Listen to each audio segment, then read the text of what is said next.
Nós vamos começar estudando pelo capítulo 1 de Daniel, 1 verso 8, onde diz o seguinte: resolveu Daniel firmemente não contaminar-se com as finas iguarias do rei, nem com o vinho que ele bebia. Então ele pediu ao chefe dos eunucos que lhe permitisse não contaminar-se. Muito bem. Daniel 1 verso 8. O que estava em jogo ali, nesse dia, da vida dos jovens hebreus? A mesa estava posta. A pressão para aqueles jovens se conformar com uma situação aparentemente imutável. Era uma pressão enorme para eles se conformar. Ou deixar de conformar-se, não é mesmo? A sociedade ao redor de onde Daniel e os seus companheiros viviam era uma sociedade materialista, sexo, moralmente corrompida, uma geração governada pelas emoções, uma geração depravada, muito violenta. Os 4 jovens hebreus, eles estavam sendo seduzidos a se conformar com aquela sociedade, com a Babilônia. Por que você acha que o livro de Daniel, ele começa com uma história e não com uma profecia? Porque Deus sabe que no fim do tempo, a sociedade, ela tentará fazer uma lavagem cerebral no povo de Deus. Deus não começa esse livro com uma profecia terrível, uma profecia arrasadora, falando sobre os eventos futuros, sobre destruição, sobre guerras. Não, ele começa com uma história. Ele inicia com a saga daqueles jovens hebreus que estão longe de casa, cujos corações estão postos para viver a sociedade corrompida de um país estrangeiro, sujeito a toda a influência do mal. É ali que estão esses jovens, nesse tipo de sociedade. E como eles agiriam, como o seu querer, o seu coração, a sua vontade, as suas escolhas seriam. Às vezes, quando você conversa com jovens, com adultos também, você ouve dizer, você sabe, hoje é quase impossível ser cristão e servir a Deus, não é mesmo? Porque lá na escola que eu estudo, a juventude faz sexo antes do casamento. Todos lá na minha escola, ou a maioria, estão envolvidos com droga, com bebida, com cigarro, com festança, com baladas. Olha, é impossível ser cristão ali. Outros dizem, olha, no ambiente que eu trabalho, ali é muito difícil ser cristão, porque ali todo mundo pragueja, as pessoas xingam, as pessoas falam palavrões, piadas feias. Outros podem dizer, olha, lá no ambiente que eu trabalho, o patrão diz assim, ó, se você quer se dar bem na vida, você tem que ser desonesto. Se você for honesto, você não cresce. Você tem que sonegar imposto, você tem que botar menos peso no produto, você tem que cobrar mais por isso, por aquilo.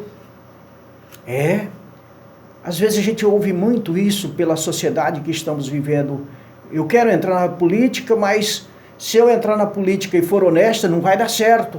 Eu não vou me dar bem, então eu tenho que ser desonesto, tenho que mentir, tenho que estar junto com meus colegas ali para fazer toda a trapaça possível no meio da política.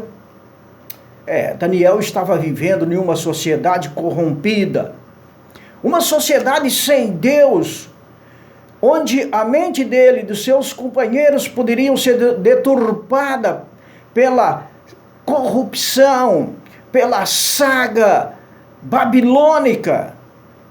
E as escrituras aqui, no livro de Daniel 1, verso 8, que nós lemos, diz, Daniel propôs, viu? Ele assentou-se no seu coração, ele decidiu no seu coração não se contaminar com as finas iguarias do rei. Estava falando com respeito à alimentação.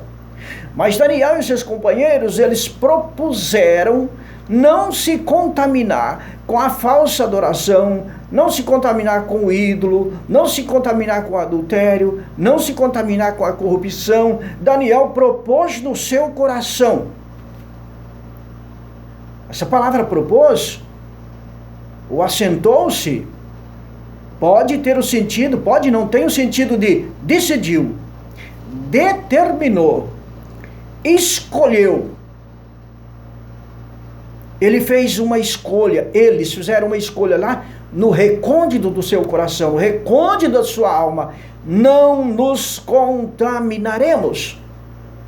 Porque eles sabiam a vontade do Deus Altíssimo, eles tinham vindo de uma terra onde, penso que boa parte daqueles jovens viviam a vontade do Deus Criador dos céus e da terra. E eles propuseram, não é essa sociedade corrompida que vai me corromper. Não é esse ambiente sujo, moralmente corrompido, moralmente, espiritualmente. Não é esse mundo babilônico que vai nos corromper. Eles decidiram. Meus amados, eu e você também podemos decidir. Nós podemos decidir. A Bíblia diz bem claro, sobre tudo que se deve guardar, guarda o teu coração, porque dele é que procedem as saídas da vida. Isso está em Provérbios 23, verso 7. Porque como imaginou a sua alma, assim é. Há uma batalha dentro do nosso coração. E nesses últimos dias, essa batalha vai se acirrando muito mais. Porque o diabo, ele sabe que ele tem pouco tempo. E então ele forma uma guerra na sua mente. Eu conheço os princípios sagrados. Eu ouço falar, eu ouço a pregação, eu leio a Bíblia, eu leio outros livros bons livros. Sabe, mas o diabo quer propor. E aí então eu e você conhecemos o bem, conhecemos o mal, conhecemos a verdade, conhecemos o erro. Você abre a Bíblia e vê a verdade, mas ao mesmo tempo o seu pastor, o seu líder diz, não, isso aí não mais. Não, isso aí não mais. Isso aí, não, o sexo antes do casamento pode, não tem problema não. Comer de tudo pode, não tem problema não. Beber, não tem nada não. Salva a mesma coisa, não tem problema. Você ser desonesto um pouquinho só, você precisa de se dar bem na vida. Você ama aquela pessoa, pode ser do mesmo sexo, não tem problema não. É normal na sociedade hoje. Pode amar a pessoa do mesmo sexo, viver com ela e se quiser se casar com ela, não tem problema não.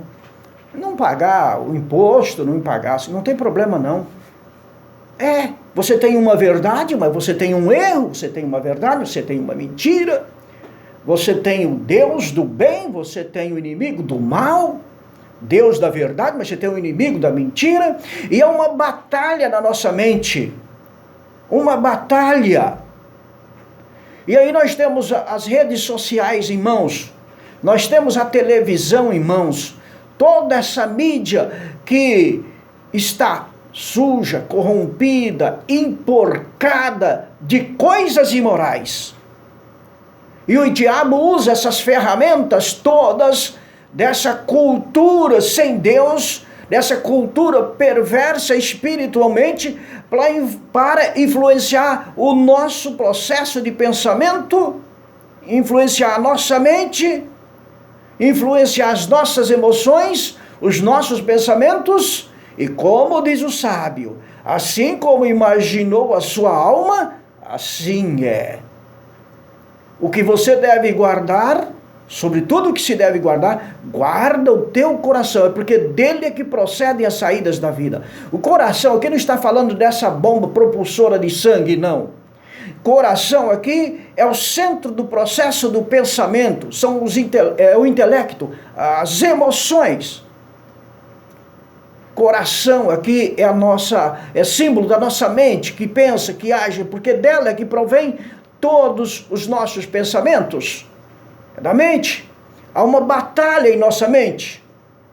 Nós humanos não somos apenas animais pensantes e superiores, porque muitos dizem que somos animais pensantes superiores aos outros. Não. Nós temos a capacidade de decisão. Nós temos vontades e capacidade de decidir as nossas vontades, não é, meu querido? A nossa mente é o que governa a natureza humana, é que domina todas as faculdades do nosso ser, é a nossa mente. A estrutura mental do ser humano é totalmente diferente dos outros seres animais. O cientista de uma universidade lá de Massachusetts, alguns anos atrás, eles estavam fazendo uma experiência com macacos, para a gente exemplificar o que é nós seres humanos e o que são os animais. E dizem que os macacos, os primatas, são os seres mais próximos de nós, mais que se parecem com o ser humano até no agir, no pensar. E eles então notaram que o cérebro dos animais símios, existe o que eles chamam de centro do prazer. Os cientistas então implantaram cirurgicamente um sensor dentro do centro do prazer do cérebro de um desses animais, de um macaco. Os macacos, eles não têm cérebro anterior, diz o cientista, onde está localizada a consciência, a razão, o juízo. Eles não têm.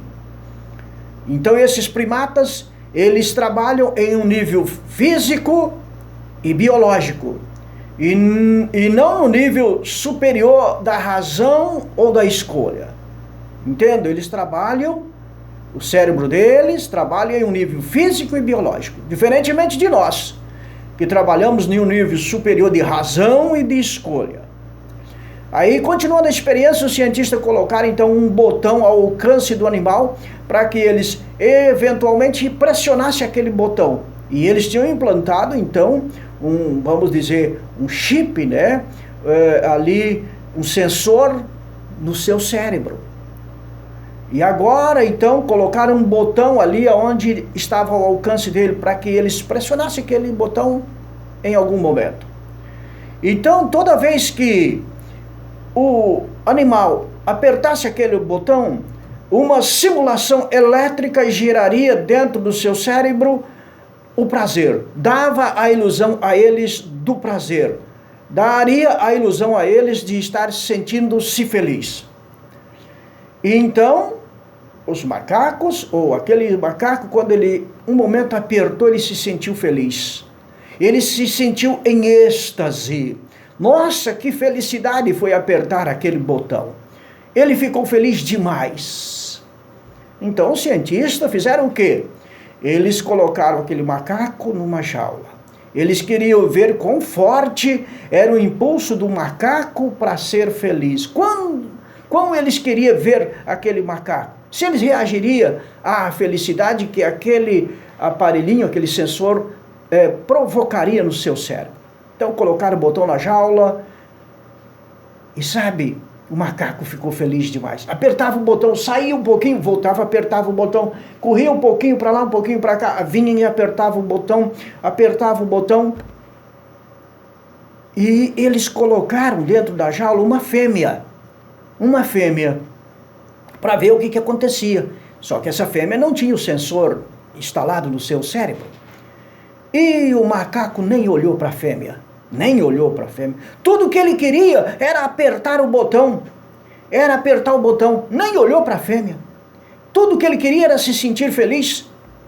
Depois de seguidos estímulos de felicidade gerado por aquele sensor, ele chegou a cair de tanto prazer. E a experiência continua. Os pesquisadores pegaram filhotes de macaco e puseram bem pertinho da jaula. Puseram ali pertinho. Os macaquinhos corriam, brincavam, mas ele não deu atenção aos filhotinhos. Não deu atenção à fêmea, não deu atenção aos filhotinhos. O que realmente ele desejava era pressionar aquele botão e sentir-se feliz. Era isso que o macaco queria. Tanto estímulo que chegou a desmaiar novamente de tanto estímulo de felicidade. E o cientista, continuando a experiência, então colocaram bananas, colocaram frutas que ele gostava, comida ali das melhores, daquelas que ele amava comer.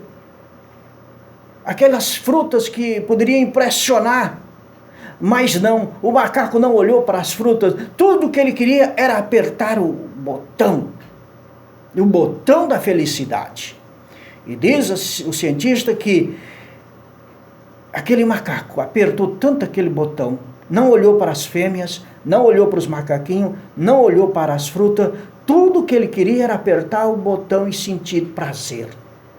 E diz que o macaco chegou a morrer de tanta felicidade. Chegou a morrer. Que coisa, parece uma ciência boba, mas é muito interessante para a gente entender. Nós não somos macaco. Nem somos evolução de macaco. Nem pensar. Mas algumas pessoas, por causa da sua sensação passageira, estão destruindo o seu sistema nervoso para ter prazer. Prazer. Estão apertando os botões do prazer. Exatamente isto. Ele sabe que a bebida lhe vai fazer mal, vai trazer transtorno para a sua família, mas ele quer ter o prazer da bebida.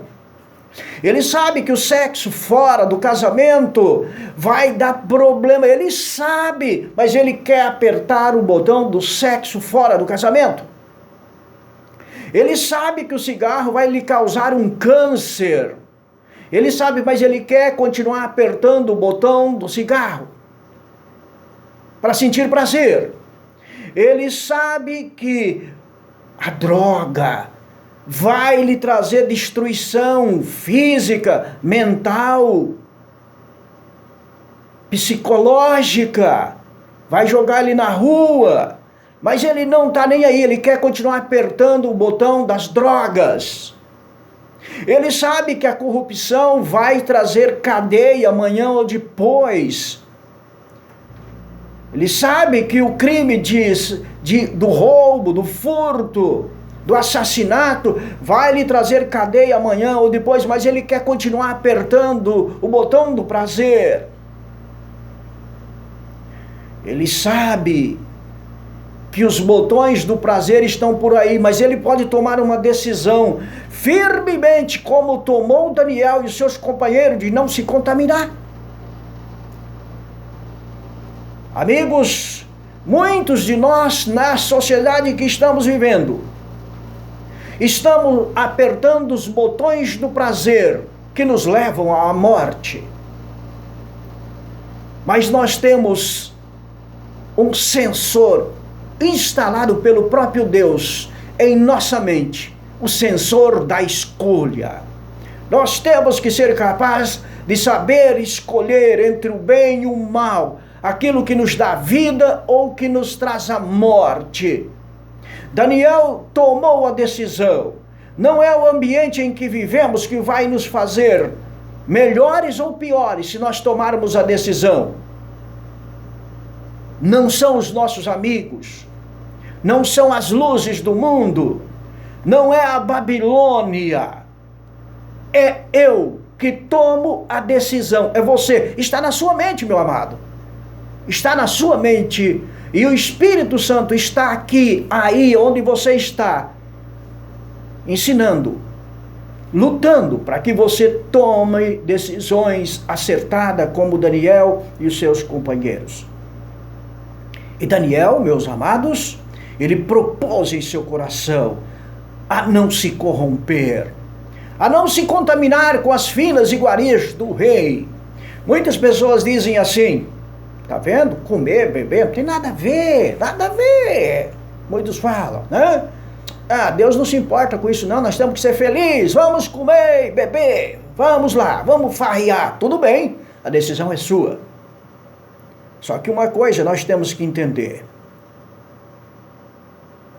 é que muitas das nossas escolhas nos leva literalmente para baixo, para o buraco, para as dores, para as brigas, para as inconveniências da vida. para o sofrimento. Conheço pessoas que podiam ser saudáveis, amáveis, mas estão em situações lastimáveis, porque conhece o bem e o mal, mas escolhe apertar o botão do prazer. Não é mesmo? Que nós oremos por nós, pelos jovens, pelos idosos, para que todos tomem a decisão de não se corromper, de não se seduzir, de não se contaminar com as finas iguarias que existem por aí. Meu amado, não se corrompa com o que você lê, não se corrompa com o que você vê, não se corrompa com o que você sente, não se corrompa com o que você come, não se corrompa com o que eu e você estamos assistindo na TV. Então não assista nas redes sociais, nas mídias sociais, porque tem muita coisa destas que vão emporcalhar a nossa mente. Não vamos nos entregar ao sensualismo degenerado em relação ao corpo, aos sentidos, à mente. Nós precisamos de entregar o nosso corpo para Jesus, não para os prazeres. Muitas pessoas estão morrendo no prazer e morrendo para a eternidade, eternamente. Os filhos de Deus também têm prazer. Daniel também tinha alegria lá em Babilônia. Os seus companheiros também tinham alegria. Eles não eram tristes, não. Eles não eram tristes. Olha, se você continuar lendo o texto, você vai perceber que depois de 10 dias da decisão de Daniel e dos seus companheiros, o rei não encontrou pessoas mais sábias do que eles em Babilônia. Que diploma, hein? Que diploma! Você imagina a felicidade daqueles 4 jovens? Daniel, Ananias, Misael e Azarias. Não tem homem mais sábios do que vocês aqui no meu reino. Você já imaginou a alegria daqueles jovens? Que certificado, que medalha! Às vezes as pessoas pensam que o cristão, por não se corromper, não se contaminar com as finas iguarias aí do come e bebe, com as porcalhices que existem na sociedade, vão ser cristão tristes, chatos, cristão para baixo. Não, os cristãos são felizes. É claro que também tem pessoas infelizes, né? Tem, todo canto tem. Não, nós precisamos entregar o nosso corpo para Jesus, porque o nosso corpo é o santuário do Espírito Santo. Você vai ser feliz.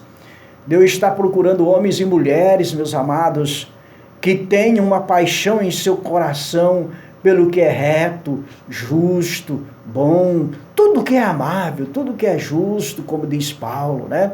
Tudo que é de boa fama, tudo que é gostoso, se há alguma virtude, diz Paulo. Deus procura homens e mulheres, jovens e crianças, que lhe obedeçam e sejam felizes para sempre. Não corrompa, meus queridos, com essa sociedade suja, emporcalhada moralmente. Eu estou falando daquilo que não presta, tá certo? Daquilo que não agrada. Às vezes nós mesmos cristãos nos lambuzamos com as coisas de Babilônia. Temos que ter muito cuidado. Daniel não se corrompeu. Ele dispensou aquilo que não lhe serviria como cristão. Ele dispensou.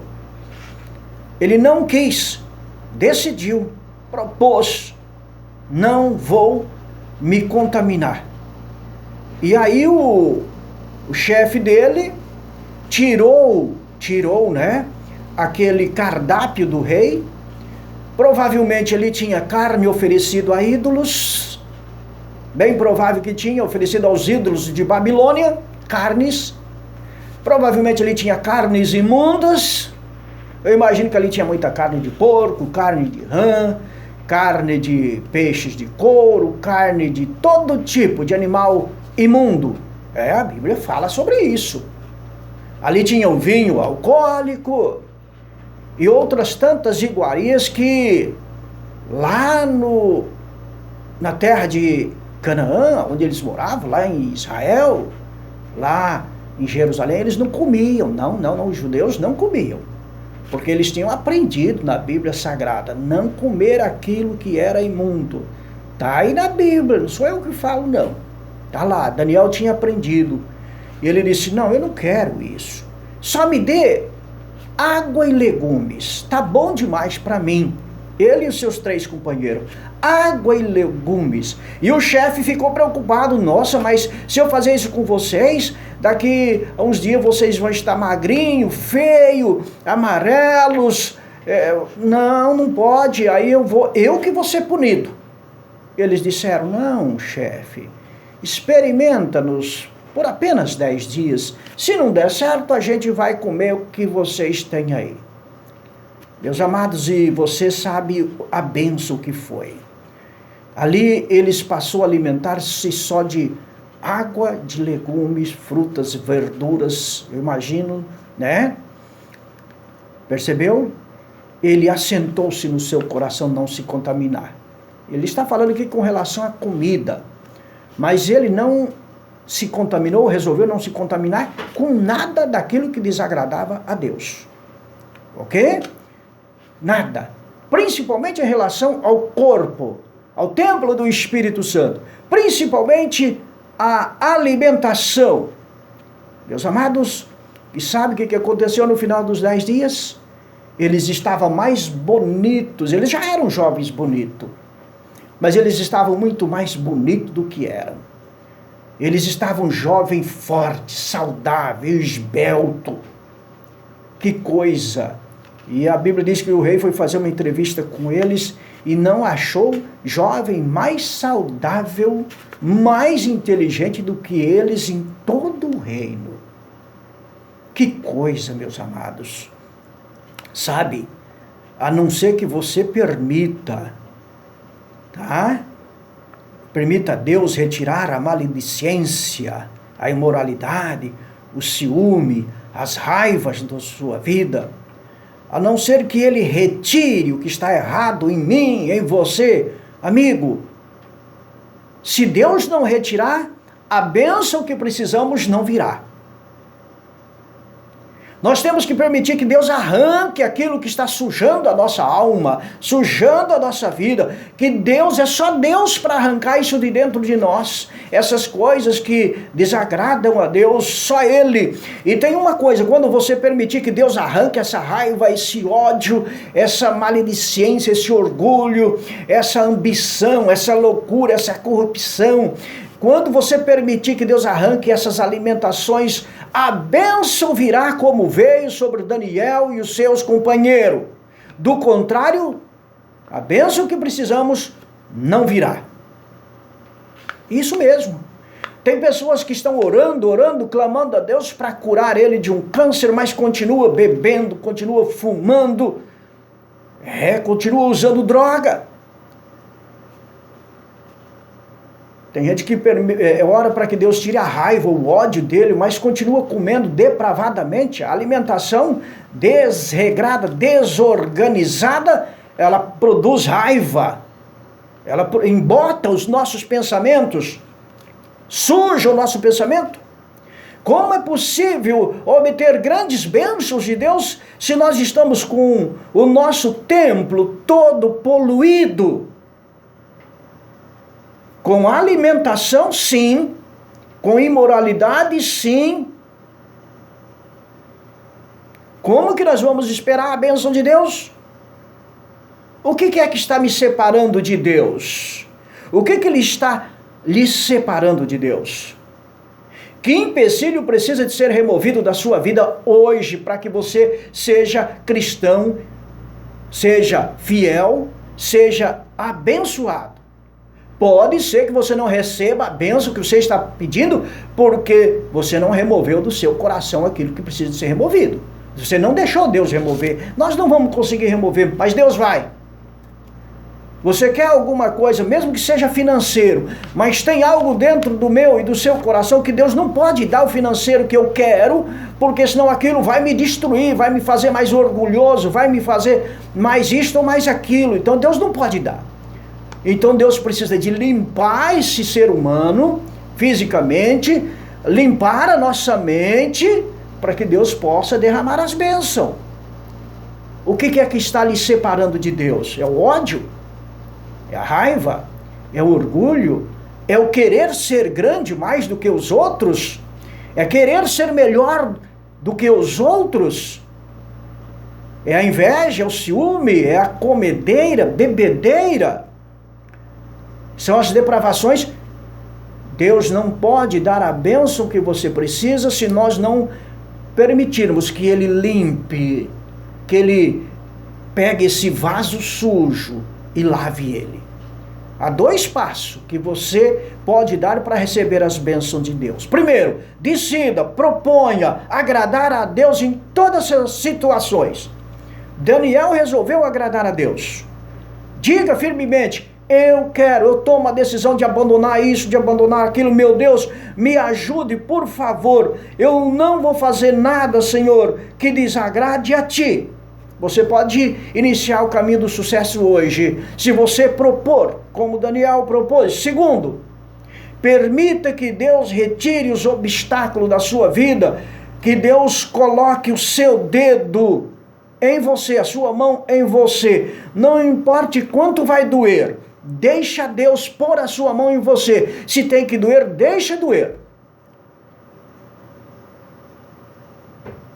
Deixe Deus retirar de você aquilo que está te machucando, aquilo que está te ferindo. Não importa quanto vai doer, você tirar a mão do botão do prazer. Deixa Deus tirar a sua mão do botão dos prazeres para Ele te abençoar. E eu tenho certeza que a bênção vai vir. Você propõe no seu coração hoje decidir agradar a Deus em todas as situações? Decida agora. Aí a sua família vai ser melhor amanhã. A sua vida financeira vai ser melhor. A sua vida espiritual, material, social, familiar vai ser melhor. Decida agora. O que é que está lhe atrapalhando? Ore a Deus, caia de joelho. Meu Deus, eu preciso de vencer isso. Segundo, permita que Deus remova os obstáculos. Permita, não importa quanto vai doer. Às vezes deixar um vício dói, né? Às vezes deixar alguma coisa dói. Você passa mal nos primeiros dias, porque o corpo está acostumado com aquilo. Mas decida, diga apenas: Deus, o Senhor me criou. O Senhor é o meu Criador. O Senhor me formou, me modelou. Agora, Deus, haja em mim conforme Tu queres. Toma essa decisão hoje.